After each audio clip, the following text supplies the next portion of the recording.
Derivatives trading involves substantial risk of loss and is not suitable for all investors. Past performance is not necessarily indicative of future results. So stressful when the world's on fire. Good God. I can't look at this, guys. Like, my strategy is you buy it and you hope that you got a good spot. Yeah, but we all think you're crazy. You don't fight this. No way. The markets are freaking out and you don't think that anything is wrong? Come back tomorrow and I'll lose it all. Should be fun. Good morning, everybody. Well, since we are still within, well, hold on a second here. I'm having some audio issues. All right, we're good. Because we're still in the shutdown, market is just kind of Hey, Seth, how are you doing? I haven't seen you in a few weeks, have we? How's it going? Maybe not a few weeks, but maybe a few days. Let's come to the charts. Well, yesterday, should we start with equities? I don't know. I feel like we start with equities. They cleared out the downside from the day before and pushed to new all-time highs.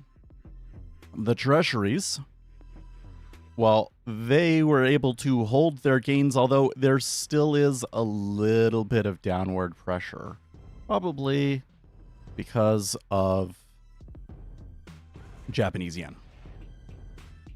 Over here in oil, they're just kind of holding that area. Silver and gold, it looks like there's been a little bit of a sell-off overnight, but they have already recovered it. That chart is just so crazy. Copper. Whoa. Okay. Copper breaking out in a meaningful way there. That's very interesting. I did not read anything about that in my kind of primers for the day that I read. So that's interesting. Okay. Japanese yen. Okay. So overnight, a little bit further of a dip, but they looks like they came back from the brink. Because that man. That last little bit right there, a little scary. A little scary to me. I am concerned that the Japanese yen falls too much and it starts doing real damage around the world. And Bitcoin, well, they're holding this area. I mean, this come back off of their all-time high. A little steep, but yeah, I don't know. It's okay. I think they could get back down to here very easily. But, you know, it's Bitcoin. They do whatever they want. It's all fake. So, today, I guess, we still don't get the non-farms, do we? They're still doing bond auctions, though. Isn't that interesting?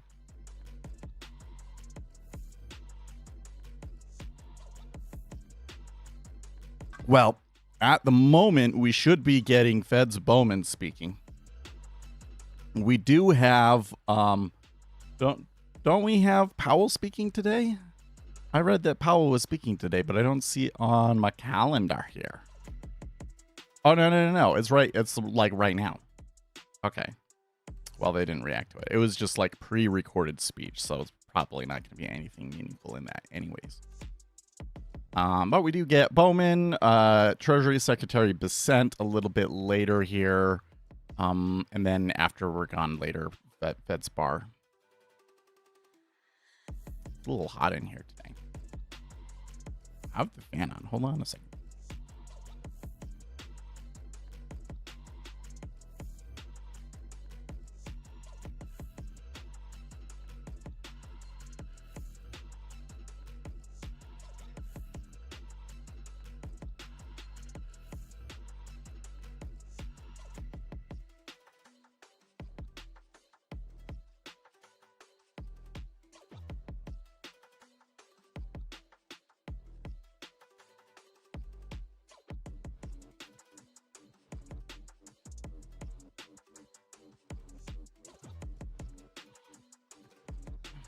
Probably what's happening is we're getting the heater on over during the night, and then for some reason this room is in a spot where if that vent is open, it gets too much air.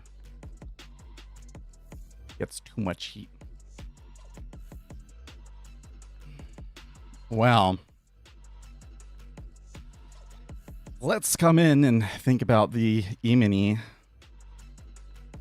because we do want to try and take sim trades, right?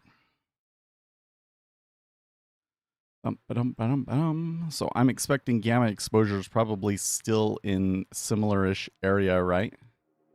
Yeah, we got gamma here.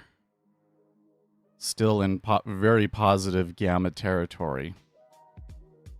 So I think it could be difficult for the S&P 500 to continue pushing up, especially going into the end of the week. But I don't think that a straight up short necessarily is the play. Rather, we probably want to make a range bound play, right?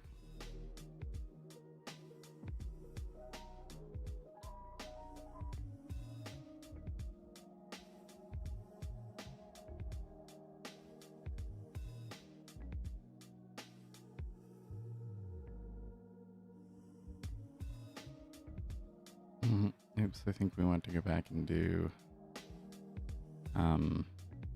this options. 4.88.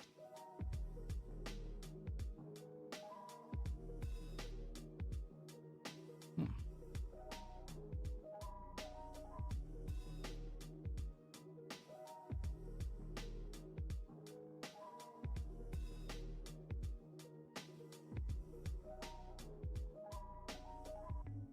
$13.89.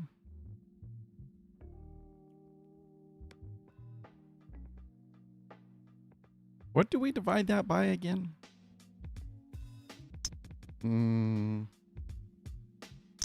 It's like the square root of 250, right?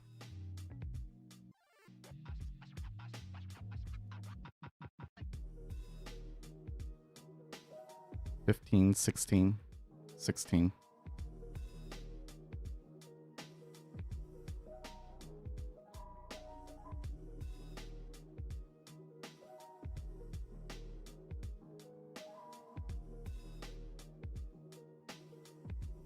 .87.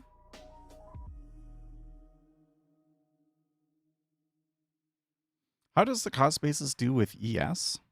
It seems to be okay. Originally, I did design it with the S&P 500 in mind. It's just the treasuries seem to honor the levels so much more strongly, almost like to the tick. I find though that like say we're having an up move and then something happens and there's a sell-off, they will always go right to one of those two middle lines and bounce a little bit before going further. And it is difficult to stay above the dotted line, but you got to be, it's more nuanced than that, because you'd think, okay, we're above the dotted line, so I should go short. No, don't go short, because the dotted line can catch up and then they can keep going, right? Like the dotted line will catch up. But basically what happens is on a strong trend, they're pushing that line the whole time. So it kind of gives you an idea. I wouldn't give you a short, but it kind of gives you an idea of like how quickly it can go, if that makes sense. But I think it makes a lot more, like a better play is like right here. Right. Well, I think that we are on a buy today, so we just hit this bottom line and buy it there. That kind of makes more sense, right? I don't think that I'm doing the calculations correctly here. There's no way that our number can be 0.89%. There, the squiggly lines are the cost basis indicator.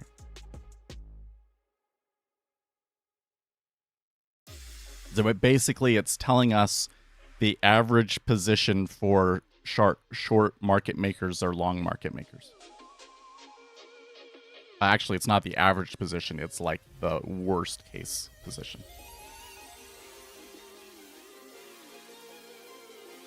They're like the most extreme. Yeah. So if you were to take the average position, like take everybody that is still holding a contract today, that's taken a trade today, right? Still holding a contract.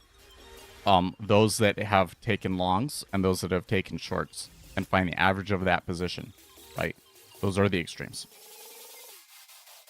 And the ones that are kind of a more dotted line is basically like, okay, well, what if I'm taking profits whenever I can because I'm a market maker and I only want one tick?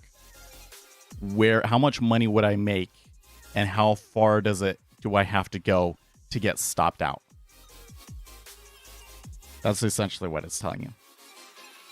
So, it's not very good at making predictive moves. Like here, if we're going to take a trade in the S&P 500 today, I think we kind of have to sort out whether they're going to buy or sell on the open.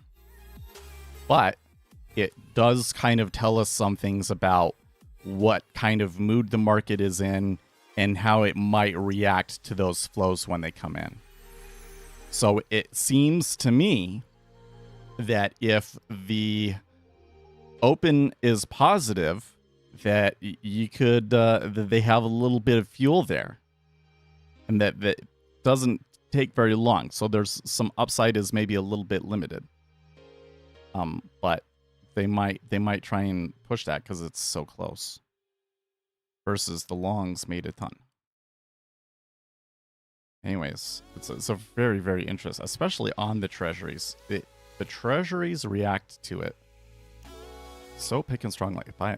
My pen here is like, I need to restart it. If it's open for a day, it like just doesn't work. There's some sort of strange memory leak in it.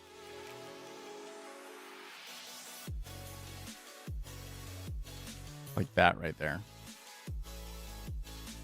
Responds very, very strongly. For whatever reason. Okay, focus. Focus, Seth. Where did I closed it?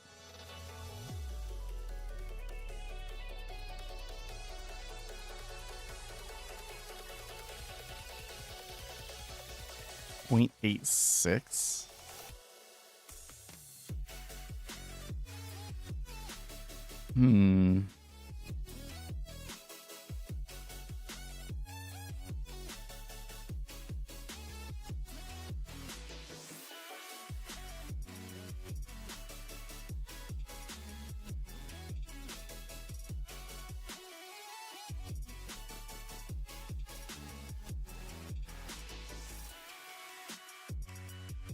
Yeah, I'm not doing it right because that's like 100 points. Oh, is Battlefield 6 tomorrow? You know what? I think I'm not going to get it.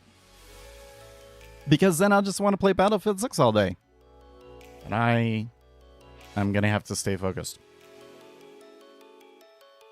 I tell you what, man. Or knowing that you only have a week left at your current job makes it really hard to be focused. Like, I want to lock in right now, but like the reality is that any work that I do, even if I get it completed before that week is out, the organization probably doesn't have the time to like absorb it. So, you know, anything that I do is probably gonna get dropped and maybe somebody has to pick it back up later. So it just doesn't really make sense to do a whole lot of work anyways. But then it's also like, screw you guys. Like, it's just so hard to like muster up the motivation to do anything, right? I feel hyper motivated though to submit job applications. Like I'm getting like well, before I would often only have 3 to 5 a day or something like that, just because that's the only ones that were available. Now I'm doing like 15, 16, something like that a day. Although it also does seem to me that the hit rate is lower. Like if we're now to 20 that have gone out, and I've only heard back from 1, I might need to do some things. They might not like that I've just been doing a 6-month contract job. Which probably means I need to do, like, I need to find some searches for, you know, the thing that is kind of interesting to me. Why do I always, is that, we're gonna ask ChatGPT about this. Sorry. I always want to say like the thing that's so blah blah blah about this, right? When I am talking on stream and I want to introduce a new thought or a line of conversation, I'll often start by saying the thing that is so interesting about X. And I feel like I say that way too much. Why? That way. And is there a better, more effective?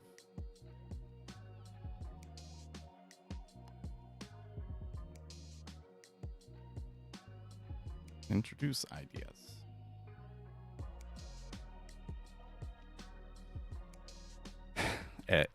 Okay, ChatGPT says it's a subtle sign that you have a teaching instinct. When you say things like the thing that's so interesting about X, what you're really doing is you're creating a narrative hook. You're flagging to your audience that what comes next matters and that you've thought about it enough to find a unique angle. However, there are a few reasons why you might feel you're overusing that phrase. One, it's a comfort cue. It's a conversational warm-up that gives your brain a moment to organize your thoughts before diving in. Yeah. Engaging habit, you subconsciously want the viewer's attention and signal enthusiasm. And 3, transition filler helps you pivot topics smoothly when your mind is already a few steps ahead in your mouth. It's not bad at all, but variety will make you sound more confident and deliberate. Here are a few alternative patterns that keep the same "here's why this matters" energy while sounding fresh and purposeful. Here's something most people miss about X. What's fascinating about X? I didn't realize this until recently. Well, okay, so I didn't realize until recently, or let's say like something that I've changed my mind on during this whole ordeal is that I always thought of site reliability engineer as something where the real value that you get from it is from being in the role for many years and starting to deeply understand their systems. I think that at the company that I worked at, that I got a good understanding of their systems enough to build out their monitoring and observability systems and improve the resiliency and their software development pipelines within a few weeks.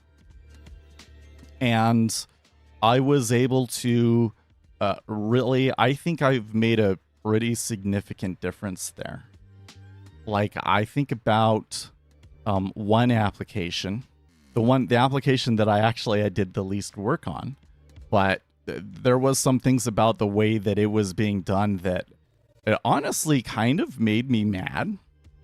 Like, the engineer that built all of that stuff and everything was brought on to be like an architect, and I think it kind of turns out that he just did not know anything about building cloud applications, and he did a lot of things wrong. And one of the things that they did wrong was that they were reusing the same image AMI every time.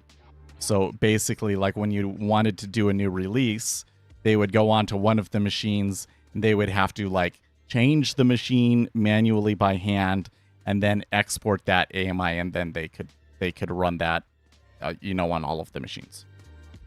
Is essentially the way that they did it. And every release, there were things that would like break that AMI, so they had to spend a whole day fixing the AMI, if not multiple days. So it really, really pushed back their development. And I said, this should be a Docker container. And I Dockerized it and changed the pipeline and moved them over to ECS so that all they got to do is build the image and deploy it. And so they can make a code change and deploy a new image within an hour, as opposed to a couple of days, right? So that makes a big difference to their process. That once you feel like you're confident that you can do that sort of stuff, development can move so much faster, right? I think that makes a really, really big difference. And so I'm realizing that actually, if you bring SRE people in at the beginning of the application's life, that can make a really big permanent change. And there's probably a lot of people out there, like maybe especially startups, that need that help at the beginning, but can't afford to bring somebody on permanently. So I'm much more open to contract work as an SRE now. Like, maybe I wouldn't, let's say wouldn't, but rather maybe I won't market it as SRE contractor, but rather like market it as cloud architect or something like that, right? I'm thinking like if I went the direction of cloud architect and continued to find contract work, that might be a good path, and probably a more viable path, at least right now, because the market is really shit. It's a terrible market. Anyways, the whole thing that got me started on this was Battlefield 6, right? So next week when we get started, I will probably have to watch the kids. I will probably have to take Asher to school. So I think that we will probably still be stopping the stream at 8 o'clock, unless my wife is around, and then we can stream longer till, we can do another 90 minutes and go till 9:30. The London close. We'll go until the London close. And then I got work to do. Well, I've been doing the resumes and that kind of work in the evening, because it's like people post the jobs during the day. So if you do it in the morning, then you miss them all, and you're actually applying to them later. So I think you have a better chance if you do it like the end of the workday, right? Like 4 to 5 o'clock, something like that, right? So during the day, my plan is work on the trading platform, work on some videos, and do a cloud architect certification. And I am hoping that the situation, sitting here on the brink and looking over into the abyss, will be motivating. I feel like I do some of my best work when there's a little bit of pressure. You know what's something I did when I was in university that at the time I was so unhappy about it going this way that I didn't really enjoy it, because I think back on it and it's like one of my most enjoyable development experiences was I did a class that was about web development. It was basically like back-end web development, because I started out when I was a kid making websites. I wanted to make some website that would become a big business and things like that. Like I had this idea of like a website that you could compare benchmarks and find all of the information about your computer hardware on. Like I was doing that sort of a thing. I kind of stopped when Facebook came along, because when Facebook came along, it really kind of killed all of my ideas. And then I don't really have like ideas like that anymore. Like, oh, here's something that the world, where this would make a really good social media website. I think about that often. Like there's some problems in the social media world, but I'm not sure how to solve them. I think that they're more complicated than I can just sit and think about. I would need to do like some deep research and some simulations and stuff. Anyways, but so it was a web development class, and it was basically you were building backends in Java, which especially back then, building a backend in Java was really a pain in the butt. And I didn't think that the class was done very well. Like, it was one of those classes where like the assignments always really sucked. There was like something in the way that the framework that they gave you to start with that was problematic that the teacher didn't realize. But the final project of the class, and the thing that was like most of the grade for the class, was a final project where you had to get together with 4 guys and make a website of some sort. It had to have some authentication. It had to have all these different things in it. And that week, I had been working on other stuff. I think I was in the graphics class at the time, which was another class that like really sucked, because you'd have something that should be relatively simple, but like getting your pipeline to work was a real pain in the butt. Debugging graphics stuff is really hard. Too many segues here. Point is, I worked pretty much all day, every day that whole week. And we did not have the time to work on the project at all. And I wanted to meet, but like they could only, they kept pushing it off. They were all in the same situation. So we got in a room, our 4 laptops, and we did the whole thing in one night. I think it took us like 12 hours. We had Subversion, like this was before Git was a thing. And we just coded. We just, because it was due in the morning, right? And it was unbelievable how much work we got done. And how fast, and we're all there talking the whole time and everything. Like, that was like pure efficiency. I never quite had a development experience quite like that again. And I miss that. It was the pressure. Pressure helps me a little bit. The problem is that like once you've gone over the brink, then maybe the pressure is off a little bit, or maybe the pressure just consumes you and you spiral.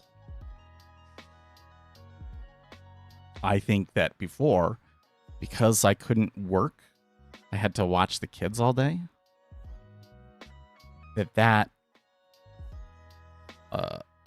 really hurt the motivation, This time around, I think, one, I'm gonna try and get Grandma to come over and take care of them as much as we can. But then Asher will be at school, so it'll be me and Ethan. And I'm just gonna make a little desk right there. I'm gonna just set him up with probably with the laptop. He watch his stuff. I program. It won't be as hyper focused as I would like, but that's what I think we're gonna do. And then videos. Let's see here. Alfrey says you use link. Yeah, I use LinkedIn. I don't know, man. I really hate that, like, I mean, it really feels to me like LinkedIn is not as effective as it used to be. I don't know. I've never really gotten a job or really even a whole lot of interviews from like LinkedIn's job board. All of the roles that I've gotten in the past, literally all of them, even this last one, came from recruiters messaging me, reaching out to me on LinkedIn. Like, that's how I got this contract job. So, but it feels like it's gotten worse, right? Like, now that's not as effective because like everybody was getting spammed so much during COVID that they just kind of ignore messages, and I think some of the better recruiters don't mess with that stuff as much anymore. I don't know, but it really does feel like I'm just throwing applications into the void. And like the thing that's the most frustrating to me is I will see jobs, even ones that, like, you know, haven't been around, they're posted, they're only up for a week or whatever, I submit to it, I'm a perfect applicant, and I don't get anything from them. It's like, especially here in Utah, it's like, it's a site reliability engineer role or a cloud engineer role, and they're doing C#. I should be your number one pick.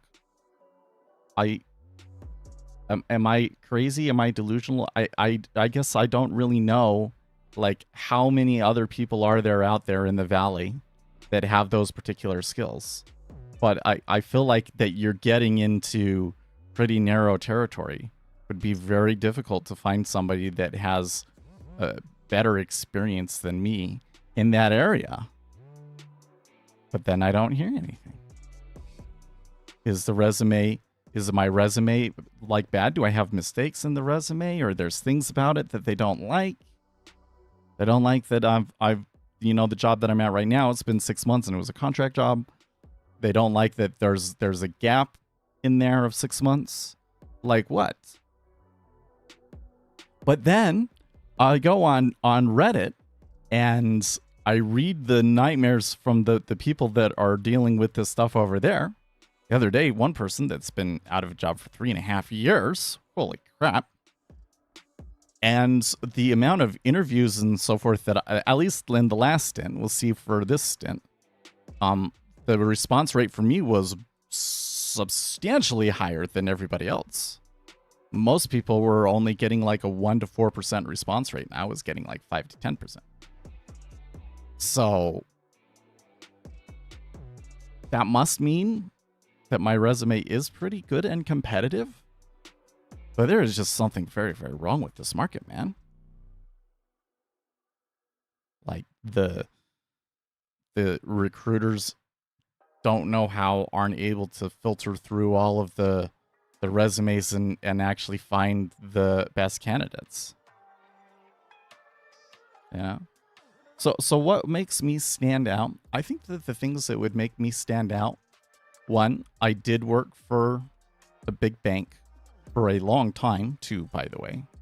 So that's not like bang experience per se. I don't think it has quite this prestige. It should have this prestige because the level of stuff that you're doing is just as much, if not more than, right?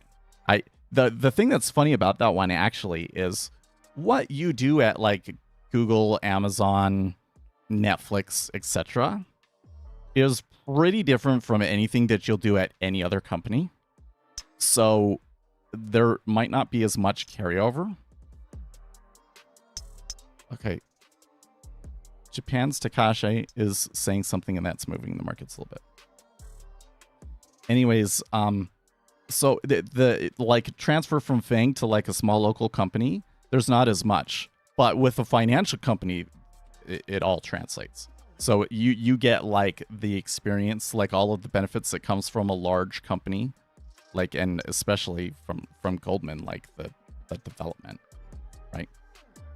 Okay, so I worked for a big bank for a long time, and I've got 15 years of experience at this point, and I have the whole period is both development and DevOps and cloud experience, which is rare, apparently, right?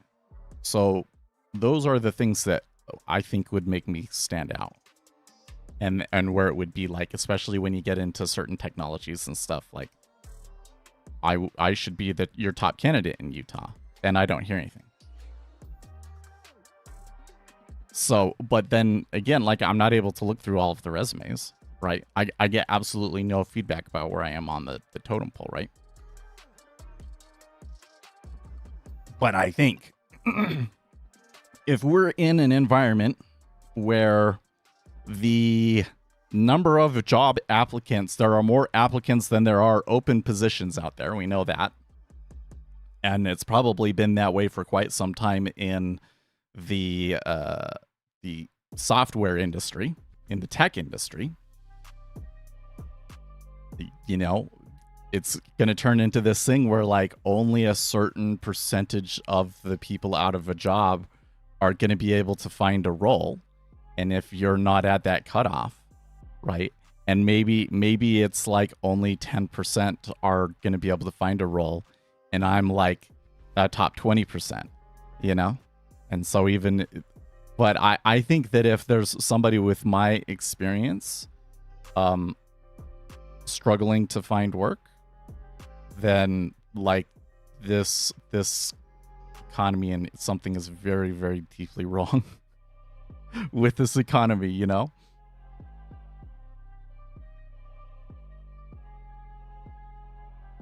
So you can outsource the job to somebody with less experience. Yeah. Well, so the thing with that though is, so then you just put the role up as a more junior role, right?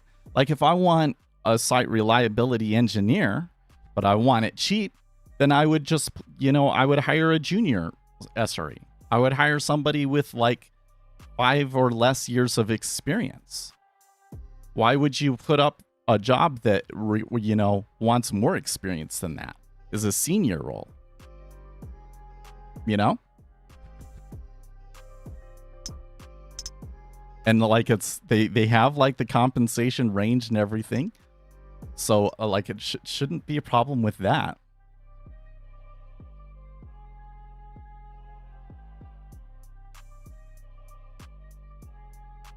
With a trade man, you have a, no. So, you know, I see this narrative out on the internet a lot that like the place to be right now is the trades.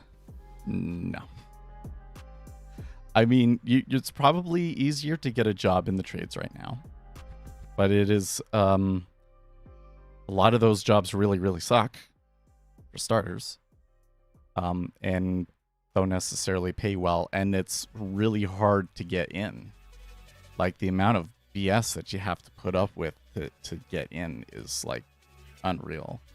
So like a lot of people with this idea that's like, well, I'm gonna shift to something else. I personally don't think that makes sense at the time. I think that you're going to spend so much time and energy flipping to a different career track that by the time you're able to get anything in there, that we should have already had a recession and healed, and you could have stayed in software and made more, you know? Also, I do not see any tradespeople making as much as I've been making. Not even close.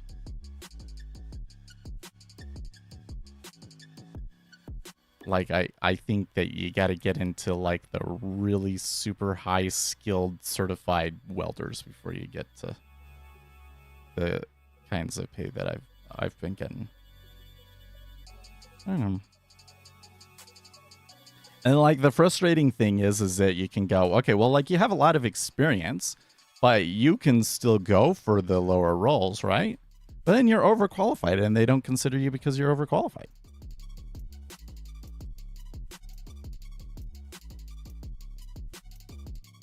But there must be more FANG engineers out there applying for these jobs, and you know, they're getting them. One of the things that happened was my boss, he left for a staff engineer role at his previous company. So we lost the engineering manager, and they were able to hire a new one very quickly. I was quite surprised. And this guy, he was like, he worked for a financial startup. He was like basically the engineering manager for the entire organization. So he directly managed an SRE team, and then he was the director over all of the other teams. Much larger, like I think that it was over 100 developers. So like, and we'd have him just being the manager for a group that essentially is like a dozen people with 3 or 4 of them being developers, right?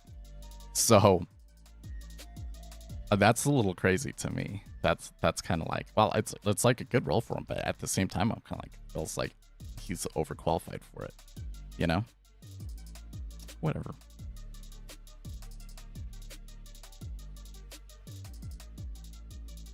I'm kind of think that they expect him to pick up all of the work that I was doing, and I don't think it's gonna work that way. He'll be too busy doing other stuff.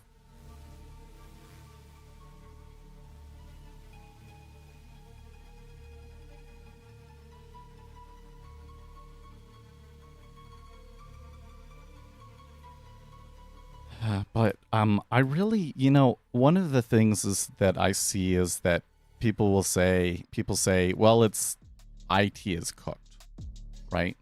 There was too many people who were out there bragging about their FANG job, and now there's too many of them. I don't really think that that's it. I think that the whole economy has kind of been slammed. Like, we basically hiked interest rates up so high relative to where they were. So it's not just like that they're high, but how high they are compared to 5 years ago, right? That nobody can afford to do any kind of investment whatsoever. And tech is all investment. Like, the way that it is on the taxes and all of these sorts of things, like it's all investment stuff. So if nobody can afford to grow, then the software industry is going to get hit really hard. Then on top of that, it's happening in all industries, happening everywhere, right? And then what investment they do have, the companies are putting it literally all into AI right now, right? But how is it that it can be like that, and it can be like that for years, and we don't get a recession? What? It doesn't make sense to me. Because I'm sitting here like, well, the only way out of this might be a recession. You know, like if there's only so many jobs and only like the top 10% of people are going to get those jobs and you're not in that top 10%, then that means that you're just hosed until there's a recession and the interest rates come all the way back down. Right? Unless 50, 75 basis points of a shift is enough to fix the problem. I can hope. And, you know, I do still get interviews and so forth, so I might just be like totally, freaking out in my head, but then in the end, at the end of the day, next week, I interview for something and then have a new job by the end of the week, and then it's all solved. Because that's the other thing, is that I did this contract job and then it didn't really work out in the end, right? So that's 6 months. It's kind of 6 months of my life I want back.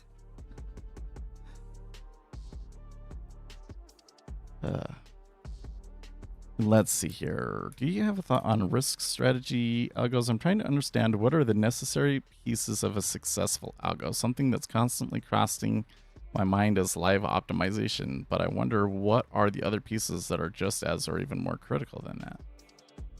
Okay, so this is a difficult subject. That reminds me, somebody on Reddit was asking me a trillion questions, and one of them was about like how much risk should you take. And so let's see here.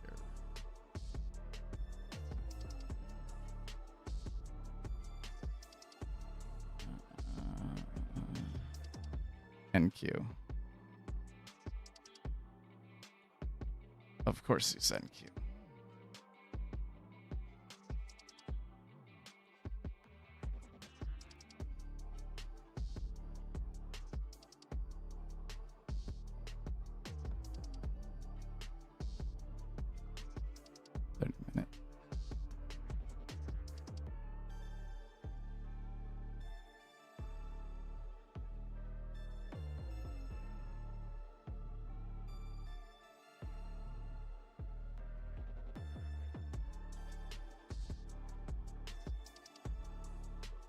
Oh, I did 90 days. That's cool.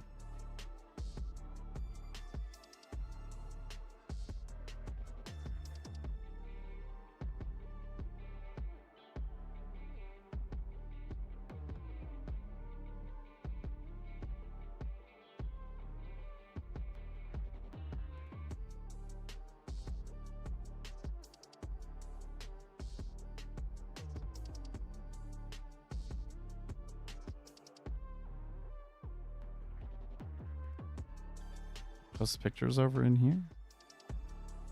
Yes. There we go.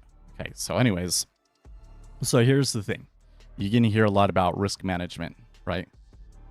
Like, we do have to understand, where does retail day trading culture come from? Well, it mostly comes from people reading Jack Swagger books like Market Wizards, and B, people that were trading around the time of the dot-com boom. So like the early 2000s, there was a lot of electronic traders that were really successful back then. Okay. So those guys, especially the Jack Swagger books, are always talking about risk, right? Well, the real edge is managing risk. Okay, well, the reason they're saying that is because they're managing a portfolio. So when you are holding like a dozen assets, managing risk is a big deal. What are the risks that are out there? And how will each instrument that I have be affected if one of those risks goes off? And I need to limit my exposure to any one of those risks and have myself be diversified, right? When you are scalping and you only have one position on at a time, risk is a completely different story.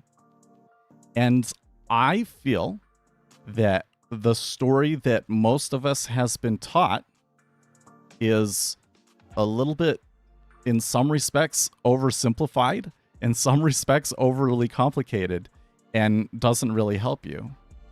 Because when I say that it's overly simplified, like they say, well, you limit your risk and you can have success. No.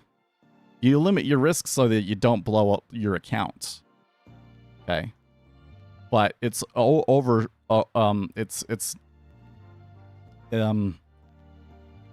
anyways, continuing on, You don't want to blow up. But all of the back testing that I've done says that the larger your stop is, the more money you will make, period. Any kind of risk management in a strategy, in a scalping strategy of across the thousands of strategies and variations that I've tried, managing risk, quote unquote, reduces profits, period. It reduces performance, period. Right? So how do you deal with that? Well, so number one, you do have to manage risk so that you don't blow up. So that when you have a bad day, it doesn't end your career. Okay? But I really think that for scalping, the answer here is that you just have to have an edge. And having an edge means that you have a higher probability of it going your direction than it against your direction. But the math for momentum doesn't work out on short time frames, right? When you take the winners and the losers and everything, for that to really work out, your winners have to be like 100 times your losers. And on an intraday basis, you can probably, like getting even 5 to 10 times your losers is hard. Okay. So it just doesn't work. And the idea of like 2 to 1 and everything, that really makes sense for options. You do in options, you want it to be like, if I win, I'm going to make 2 times my money. And if I lose, I'm just going to lose 1 times my money, right? 2 to 1 risk reward ratio options. But in scalping, I like it to be like, here's how far it's going to go most of the time. And I have equal risk reward. That's I think that like psychologically and for the feedback that you need and everything, that works best. And so then the focus becomes actually having an edge, actually having prediction, increasing your win rate. All of the focus is on increasing the win rate. Because for a scalp, the best that you can do is just manage it so that you don't blow up. Anything beyond that makes your performance worse. So it's better to just be able to take on a lot of risk and have really good probability. Really good predictive power. Really good predictive power is kind of a risk management in and of itself, isn't it? Get what I mean? Kay says, seems treasuries are active again after Chinese holiday ends. Funny that, huh? I wouldn't say that. It has been a little bit more active today because the one of the Japanese ministers said something, but it's still been a really tight range, and I think that it's still going to be kind of crappy trading until the government shutdown ends.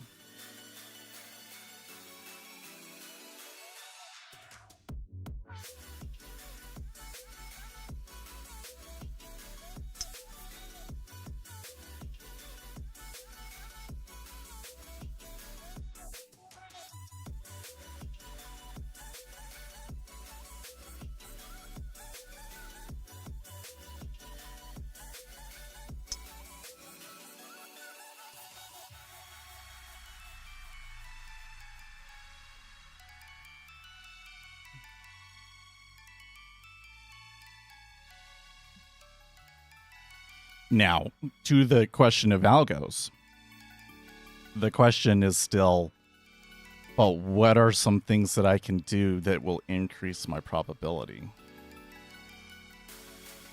I don't know.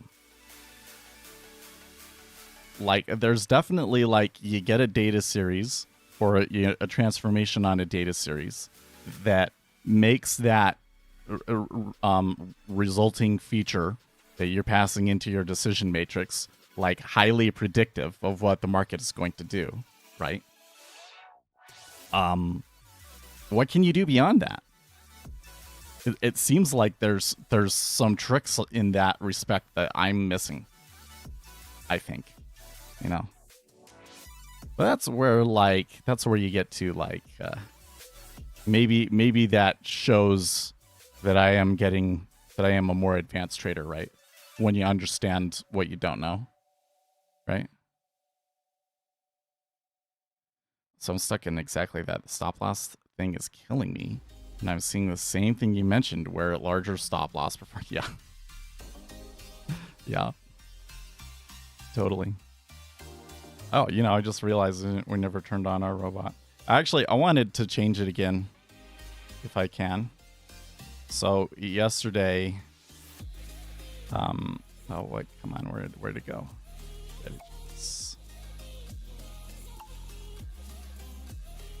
Did something happen? Did it get taken off? It got taken off. Huh. Well, I'm not happy about that.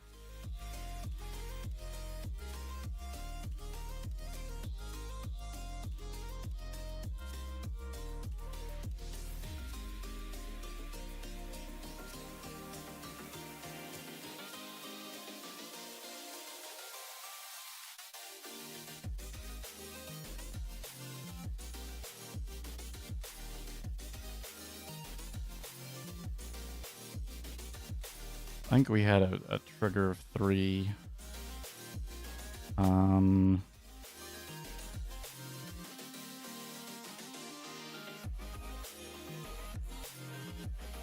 Let's just do this. Let's do 3 and reward factor 1.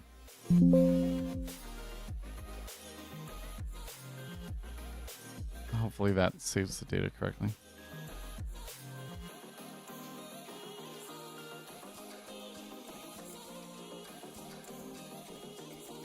But yeah, I don't know, man. Like, I think it comes back to the gap, right? That like when you look at time frame versus, you know, edge available, you know, there seems to be some strategies that are super short time frame. And there are strategies that are super long time frame. But then when you're looking at time frames between 1 minute and 1 hour, there's like, where is their edge? I don't know if there is any. And it kind of seems to me,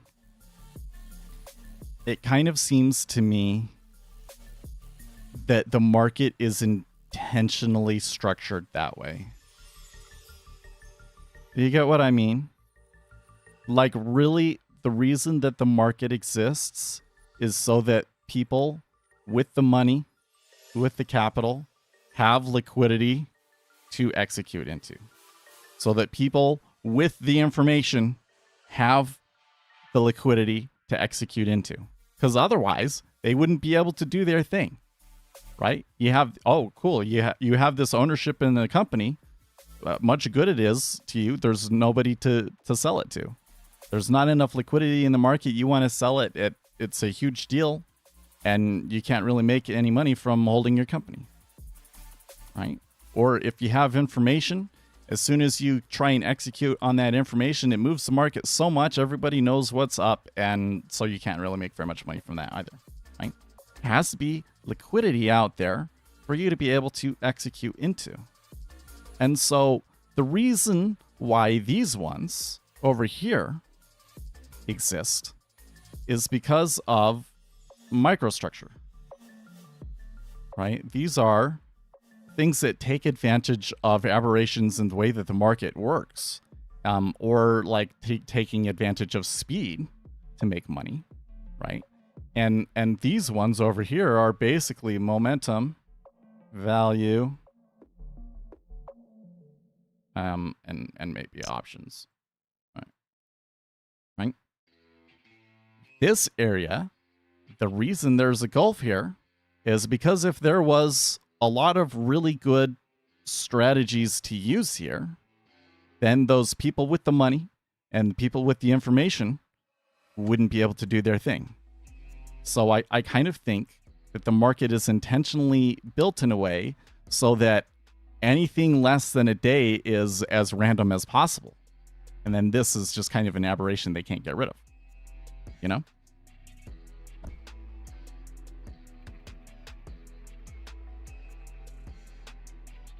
So I think there is only 4 solutions to this problem. Solution number 1, be this guy. Have a really, really fast connection and trade on sub 1 second timeframes. Okay. Number 2, be this guy. Trade on swing trade, essentially. Number 3, be the guy with all the money, which you could be 1 or 2. Could be 1, 2, or 3, right? Or sorry, you could be like 1, 2, and 3 all at the same time, potentially, right? Be the guy with the money, right? Or 4, be the guy with the information, right? And it kind of seems to me that to be 1 or 2, you kind of need to have money anyways. So like 3 is a prerequisite for 1 and 2 anyways. So what are you left with? Be number 4. Be the informed one. But we still want to do algorithms, don't we? We still want to program. We still want to do that stuff, right? Well, the solution there is we've got to convert the information that we get and that we know about the market and that we're able to collect and turn it into digital quantifiable information. Which sounds like a really difficult, intractable problem, doesn't it? But with large language models and artificial intelligence now, it's not. It's really not. You've just got to systematize your collecting of information and passing it into the LLM, and the LLM spits out something like a data series with suspected order flow imbalance. Didn't give that, and then take that to your algorithms, and then you can do all the machine learning and transformations and stuff on that. That's what I think. That's what I think the larger picture is, right? So I'm in a little bit of a conundrum because I want to spend more time on that, but I also want to spend more time on making my platform, and I only have limited time and everything. I think that in the short term, I'm going to spend more time making my platform, and then I can mess with that stuff a little bit more. Because once I have the platform, it should make it easier for me to do that stuff, like integrate the LLMs with it. Yeah, well, I already kind of started, yeah. So what I have right now is I have a proof of concept that shows that being able to use Rust and Python together does work. And then I am testing out various GUI frameworks within Rust to see how viable it is to actually make it in Rust.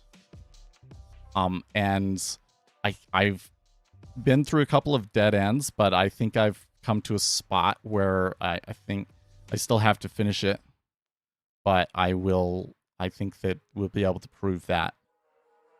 And then I can move on to like making actual drawing code and stuff. And then we get to the data, and that's where it kind of gets stuck. It's like, okay, so then I have to make all of these data adapters for Rust. That's probably something that's a little bit beyond my current skill. Like, I'm definitely a skillful enough programmer, but I have never worked with that kind of programming, like networking protocols, right? So that's going to be tough. That's kind of close. That's to the point though, where it's like, if I can take a wrapper, like maybe I want to use Rhythmic. Well, Rhythmic's not going to have a Rust API. but they're probably going to have a C++ API. So I build a Rust wrapper around their C++ API and then do it, right? I get that. Then I'm loading data. I've got chart and I've got Python. You know, I can do a Python script with a simple moving average. Then I got something that I can demo. And I could maybe try to raise money off of it. So that's kind of my thinking. I don't think I have a clue what I'm doing when it comes to like raising money and starting a business like that, but yeah, you gotta start somewhere, right? And I do have a lot of foundational knowledge that most people that start out on such a venture don't have, so. But I also kind of think that the like building my own platform thing is probably something that's going to take years. It's like going to be like 5-10 years from now will come out and they're like, yeah, this guy, he's just been building this in his spare time this whole time, and it's this highly advanced, right? Probably what it's going to turn into. But we are going to get the current contract job that I've been working for the past 6 months ends next Wednesday. They're not going to hire me on full time because they cannot afford it, even though they loved the work that I did. So I am back. I mean, I never stopped applying, but I'm like really, really applying super hard now. It's probably, at the very least, there's going to be a week or two gap that will allow me to work on the trading platform. And I really hope that it doesn't come to this, but it might be several months. In this market, it might be several months. And like, man, this really, really sucks to say, but it's just, I know what it's like out there. I know, like, there's a pretty good chance that it's no Christmas for me again, and that I have to just somehow last until January.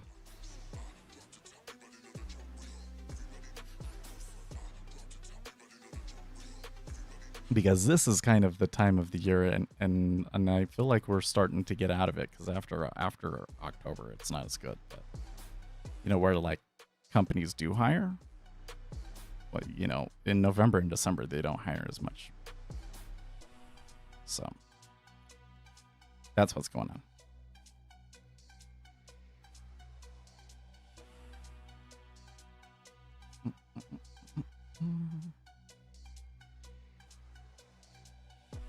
Now, I guess on another note, you know, if there are people that want to commission me to write something in NinjaTrader, I would definitely have more time to do that.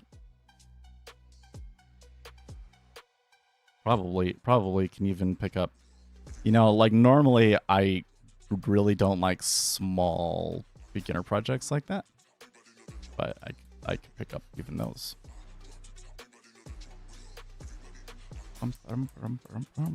But I need to figure out, I'm still kind of thinking about the, like, well, let's try and find other contract jobs. I'm not quite sure where I would do that, because I don't feel like that Upwork is really would be the best platform for this sort of thing, you know?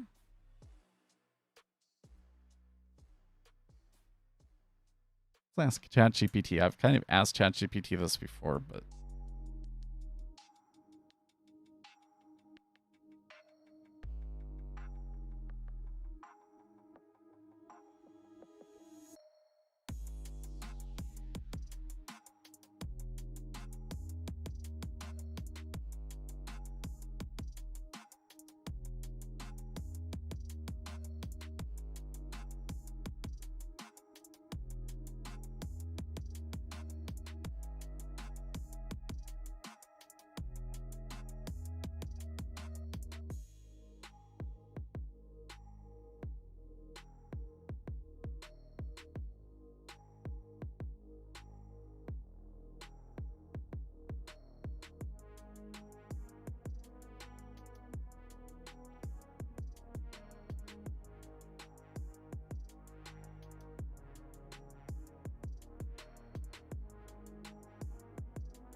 Yeah, so here's going to be a sycophant to me.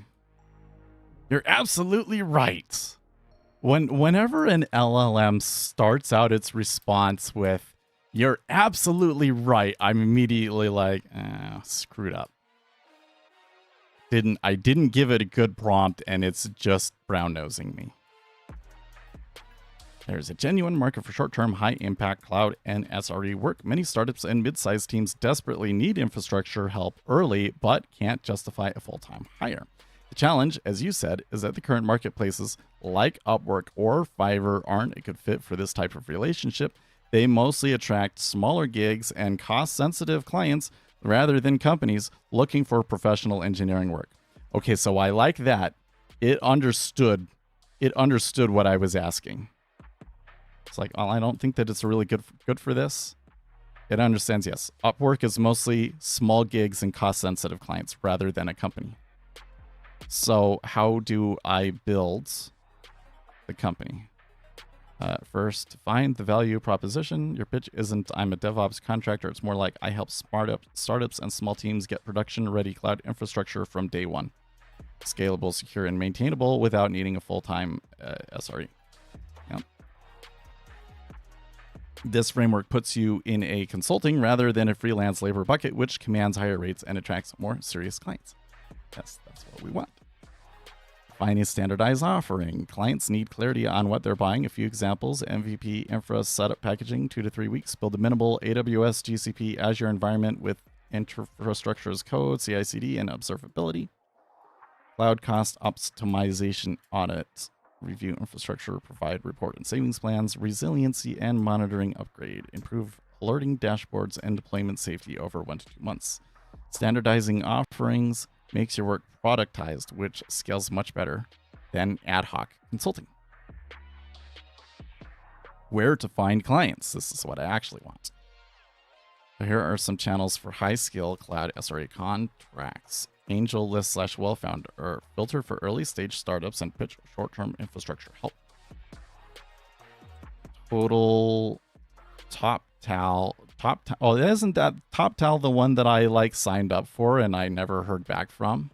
They're like the newer one. I can't remember. Was it you, AO? I can't remember. TopTal. Yeah. Your TopTal application.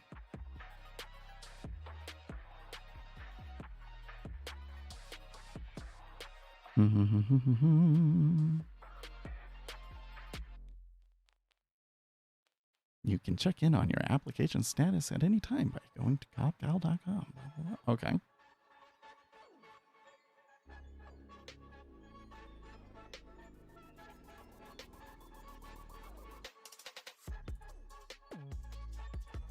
Probably use my Google account.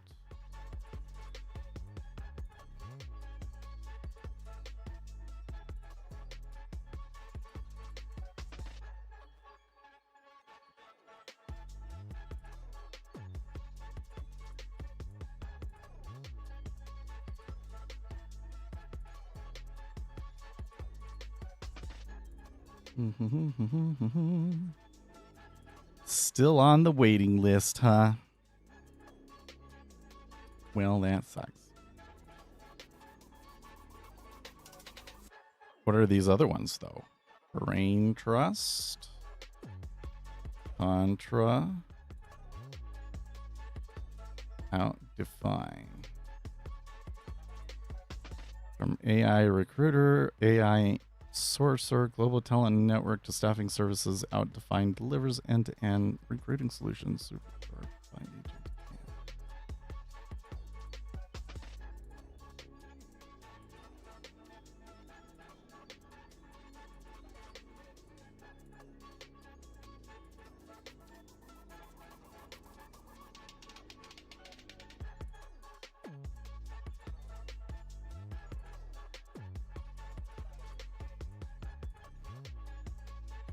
That's not what I wanted.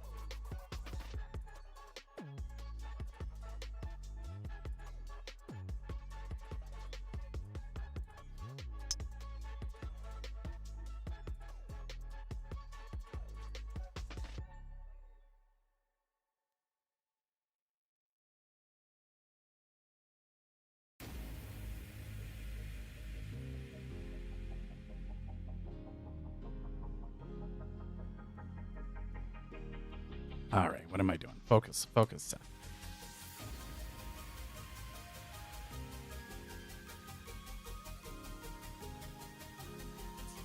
My mind is blank.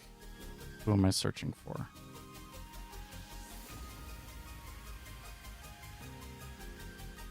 Started with a C, didn't it?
How do I say this?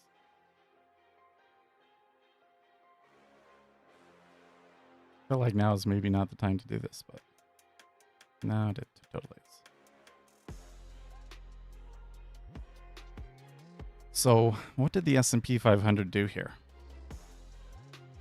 Well, they did sell on the open. It's a big jump and then down.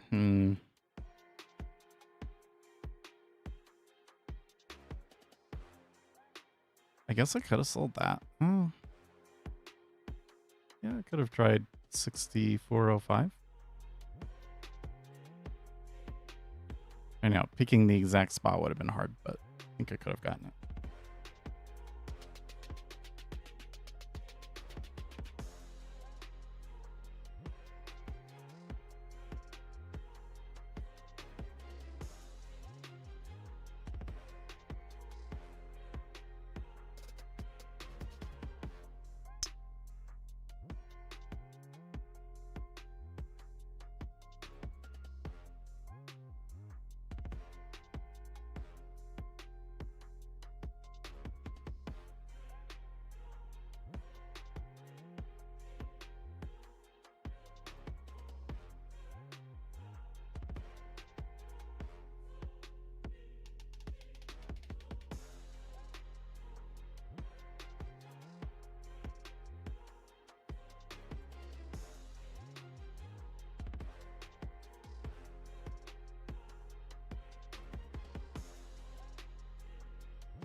I guess I'll have to finish it later, guys. I got to get going. So I will see you guys tomorrow for Friday.